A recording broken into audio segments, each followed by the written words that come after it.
The fact is that Kathleen Sebelius is not providing America the truth. As a matter of fact, in a letter that I sent to her, I warned her that her people are actually obstructing justice. They're telling individual companies who have serious reports on security flaws, in other words, vulnerability to hackers, not to provide us the information.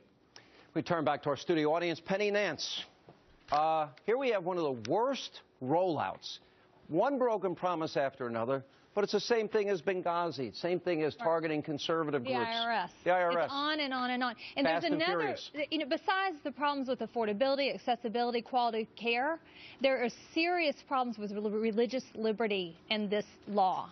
And hang on, and let me finish my thought. Let me finish my thought.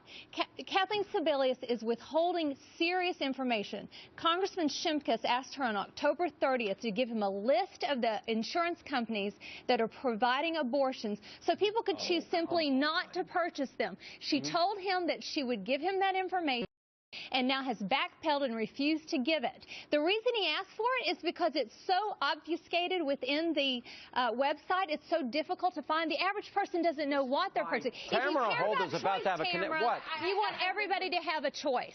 And my choice is not to pay for your abortion or your birth. Wait, stop. Listen to what she just said. Listen to what she said about religious freedom. Help me out here. No, I can't. I can't help you out here because this is She said what? What about my choice? What about my right? About religion.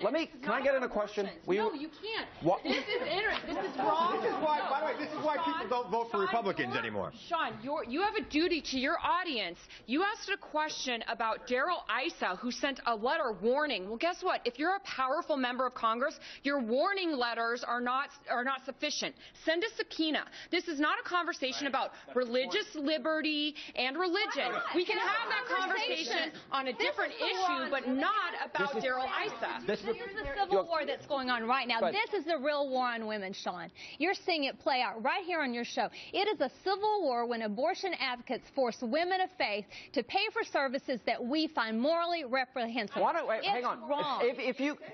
Let's go to Julie, who will actually answer me. Females in the administration are covering up for the president. Why don't we look at that? Hillary Clinton, in the case of Benghazi, stuck her neck out and her career out for the president of the United States. And what is Kathleen Sebelius doing? She's hiding behind the president. Why hasn't she gotten fired? The president is pushing them out in front. That is the real war on women. Julie Brzezinski. Can we go back to this whole abortion thing? First of all, abortion is not being covered by the taxpayers. I don't remember where. It is. And no, it's not. Yes, it is.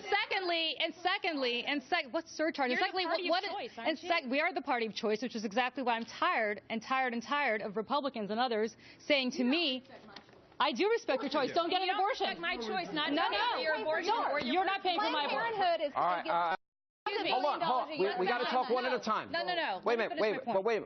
She raises a good question. I try to get Tamara to answer. I'll give you a shot. Go ahead. Why should taxpayers fund for other women's birth control, and why should they contribute money to abortion when they find it morally reprehensible? Excuse me. First of all, nobody's paying for anybody's abortion. I'm not even sure where you're getting that. Secondly, oh my goodness. What? And I'm simply asking for where the money's going. I don't understand where do you think? Show me where in the bill that pays for anybody's abortion. Administrated through our government. There's a dollar. Through the government where? And where's the information? Would you like for me to pull the bill out? All right, let me move on because we're having a hard time being heard. Sarah from the Wall Street Journal. Hi. I have to tell you, the Republicans have a pretty potent argument when it comes to Obamacare. The abortion argument is not going to be the winning argument if what you want to win is the broad population. And if you want to do the things you're talking about, Medicare, Social Security, big budget deals, you need to go beyond people who are You work for the Journal. Are you happy with this deal? I work for the Journal, so I'm independent on this deal. I think it's a bad deal for both sides, and it's the best deal both sides are going to get. Liz, what do you think? Liz? I think this whole issue of birth control and abortion is quite sad, because I'd like to know why we're not talking about who's covering whose Viagra. Okay, Alan, would you like to answer that?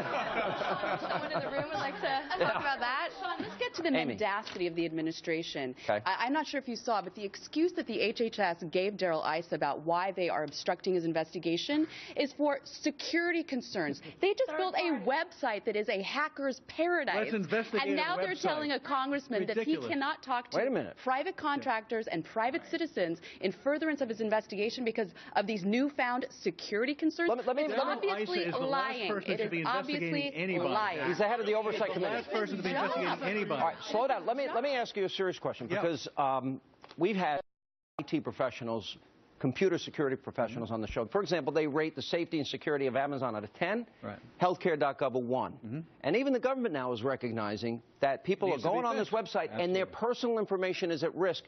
Alan, we spent hundreds of millions of dollars. They had 3 years. That is a colossal and it was screw-up. terrible. They shouldn't have spent that kind of money. But you don't need Darrell Issa to have a congressional investigation. This is a guy who said before he took the job as the head of this committee that I want to spend every hour of every week of every day investigating this administration. That's all this guy does. And he's got nothing. That's all he does. Deneen Borelli, take us out. What's really unfortunate here is that Americans are hurting. They're suffering. Millions of people are losing their health insurance coverage. No one is being held accountable. No one is being held responsible for these people with their dire situation because of Obamacare. You read the Washington Post today about a guy tried 50 to 100 times to get it. He has a 45-year-old son. He wasn't able to. He couldn't get. He couldn't accomplish it in 100 visits to healthcare.gov. So he had to spend money that he doesn't really have to buy him a policy. Yeah, and it's funny, right? He had to spend money 50 to 100 times. No private company should do that. I got to take a break. We're going to come back more with our lively studio audience and our eggnog edition as we continue. Also, the poll numbers that prove more and more Americans are giving up on Obamacare and the president. And later, you see that 16-year-old? He admits to getting behind the wheel of a car drunk. He killed 4 people. He was only sentenced to probation. The reason his attorneys say he's just too rich to go to jail. I didn't make this up. The story you have to hear coming up straight ahead.